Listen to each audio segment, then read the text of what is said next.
Hello friends, welcome জানাচ্ছি আমার YouTube চ্যানেলে সবাইকে। চলে এসেছি আপনাদের জন্য আরও একটা নতুন ভিডিও নিয়ে। একটা ভালো আপডেট নিয়ে চলে এলাম, আশা করি মন ভালো হয়ে যাবে। কারণ সুপ্রিম কোর্টে ওবিসি হিয়ারিংয়ের জন্য যে ডেটটা আমরা আজকে কলকাতা হাইকোর্টে গতকালই আজকে আমাদের স্টেটের আইনজীবীর তরফ থেকে শুনেছিলাম, সেই ডেটটা কনফার্ম হবে কি হবে না এই নিয়ে কিন্তু প্রশ্ন ছিল। কারণ আমরা এর আগেও শুনেছিলাম যে 15 জুলাই, কিন্তু লাস্টে গিয়ে দেখেছি যে একদম আগের দিন অর্থাৎ ফাইনাল লিস্ট আসার সময় সেই ডেটটা কিন্তু হয়নি হিয়ারিং এবং ড্রপ আউট হয়ে গেছিলো সেই কেসটা। তো সেখানে দাঁড়িয়ে আজকের এই যে 18 জুলাই মানে আগামীকাল এই হিয়ারিং হবে কি হবে না এই নিয়েও কিছু প্রশ্ন আমাদের মধ্যে ছিল। যেহেতু দেখুন আমরা ধাক্কা খাওয়া মানুষ, কারণ আমরা একের পর এক ডেট পাই, সেই ডেট এদিক ওদিক ঘুরে যায়, বা একের পর এক হিয়ারিং হয়, সেই হিয়ারিং অ্যাডজর্ন হয়ে যায়। তার জন্যই আমরা বিশ্বাস করার আগে 10 বার ভাবি। ফাইনালি চলে এসছে, একটা ভালো আপডেট চলে এসছে। কারণ সুপ্রিম কোর্ট অফ ইন্ডিয়ার তাদের মেন লিস্টে এবং তাদের অফিসিয়াল অ্যাপে আমি বর্তমানে এই কেসটা দেখতে পাচ্ছি এবং সেটা লিস্টিং হয়ে গেছে এবং 13 নম্বর এই কেস এবং আমাদের honourable chief justice supreme court of India তার অধীনস্থ এই মামলা শুনতে চলেছে। একটা বিষয় হচ্ছে এটা কোন মামলা, এটা হচ্ছে যে 140টা লিস্টের রেসপেক্টে যে স্টে হয়েছিল তার এসএলপি যেটা দাখিল করা হয়েছিল স্পেশাল লিভ পিটিশন, তার মামলা ফাইনালি শোনা হচ্ছে। অর্থাৎ যে অবমাননার মামলা হাইকোর্টে চলছে, গতকালও হিয়ারিং ছিল বাট হিয়ারিং হয়নি, এই কেসটার জন্যই কিন্তু হচ্ছে। তো এক্ষেত্রে এবং জানিয়ে দিই যে 22 জুলাই 2024 যে মেন মামলা তার হিয়ারিং ডেট সুপ্রিম কোর্টে থাকলেও এই যে আগামীকাল যে হিয়ারিংটা হবে সেখানে কিন্তু সমস্ত পার্টি প্রেজেন্ট থাকবে। অর্থাৎ যারা আজকে পিটিশনার রেসপন্ডেন্ট যারা আছে তারা সবাই থাকবে। তার ফলে আগামীকালই এই জট খোলার সম্ভাবনা রয়ে যাচ্ছে।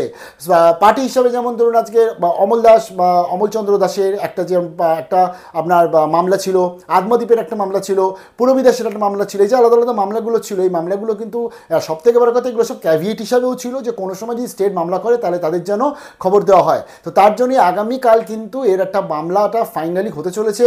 আমরা একটাই প্রে করছি যেন আগামীকালই সুপ্রিম কোর্ট তার যে অর্ডারটা বা তার যে বক্তব্য সেটা যেন বলে দেয় যে অ্যাডমিসেবল কি অ্যাডমিসেবল না। যদি আজকের এই যে মামলাটা অ্যাডমিসেবল হয় তাহলে তো শুনানি হবে, পরবর্তী দেখতে পারবো আমরা। আর যদি আজকে স্টে করে দেয় তাহলে তো যে আমরা 140টার এক্সপেক্টই হবে। যদি আজকের আমরা দেখবো যে আজকে ধরুন এটাকে কিছু করলো না, হাইকোর্টের অর্ডারটাকে রেখে দিল, তাহলে 7% এবং 2010-এর এক্সপেক্টেই কিন্তু তখন আমাদের অ্যাডমিশনের জন্য মেরিট লিস্ট যা জয়েন্টের রেজাল্ট সমস্ত কিছু আসতে চলেছে। যদিও মন্ডল কমিশনের রিপোর্টটা আছে, তাই সমস্ত কিছু নিয়ে কালকে কিন্তু খুব গুরুত্বপূর্ণ মামলা। আরেকটা জিনিস বলে দিই, এই যে মামলাটা আগামীকালকে যেটা হচ্ছে সেখান থেকে আমাদের যে ক্লিয়ারেন্সটা আসবে এতে সুবিধা হবে সব থেকে, যেটা হচ্ছে জয়েন্ট স্টুডেন্টসদের। কারণ দেখুন জয়েন্ট স্টুডেন্টসদের ভাগ্য ভালো, মানে অনেক ভাগ্য ভালো তারা, যে তাদের পরীক্ষা হয়েছিল। এটা কোনো একটা কমেন্টারি আমাকে আমাদের আরজি থেকে মেম্বারই জানিয়েছিল আমাকে, বাট সত্যি কথা খাঁটি কথা যে ভাগ্য ভালো পরীক্ষা হয়েছিল। যদি পরীক্ষাটা লাগ হতো তাহলে জেন পাস জিলেট যে কার মতন তার এতদিন ফেসে থাকতো। তো দেখো যেটা হবে আগামীকাল যদি আমাদের কাছে এই পাকাপাকি ব্যাপারটা সলিউশন হয়ে যাচ্ছে তাহলে নেক্সট উইকে সোম মঙ্গলবারের মধ্যে জয়েন্টের রেজাল্ট চলে আসছে এবং আমাদের যে এক্সামিনেশনগুলো এখন অবধি হয়নি সেই এক্সামিনেশনগুলো ফাইনালি নোটিফিকেশনও চলে আসবে। কিন্তু ব্যাপারটা হচ্ছে কলেজের মেরিট লিস্ট কিন্তু 25 জুলাইয়ের পরেই আসবে, যেহেতু তারা ডেটটা এক্সটেন্ড করে দিয়েছে। তো এক্ষেত্রে তারা যদি 4-5 দিন ডেটটা এক্সটেন্ড করতো তাহলে তো নেক্সট উইকেই চলে আসতো। বাট যেহেতু ডেটটা 10 দিনের মতন এক্সটেন্ড করেছে, মানে স্টেট গভর্নমেন্ট আর কোনো রিস্ক নেয়নি। একে তাদের মুখ পুড়ছে, কারণ 1 জুলাই 15 জুলাই তারপর আবার 25 জুলাই, মানে এই যে 15 দিন 10 দিন করে করে তারা বাড়াচ্ছে এবং এখানে দাঁড়িয়ে স্টেট গভর্নমেন্ট খুব ভালো করে জানে যে স্টুডেন্টসরা এটা ভালোভাবে নিচ্ছে না, ফ্রাস্ট্রেটেড হয়ে যাচ্ছে তারা। তো তার জন্যই তারা একদম সেফ গেম খেলেছে এবং সেখানেই তারা 10 দিনের মতন এক্সটেন্ড করেছে। তো এখন যদি কালকে প্রবলেম সলিউশন হয়ে যাচ্ছে, জয়েন্ট স্টুডেন্টসের জন্য ভালো আপডেট চলে আসবে, জেন পাসদের জন্য আশা করি হোপফুল এইবার অন্তত নোটিশ দেবে। বাট মেরিট লিস্ট কিন্তু 25 তারিখের পরবর্তীতেই আসবে।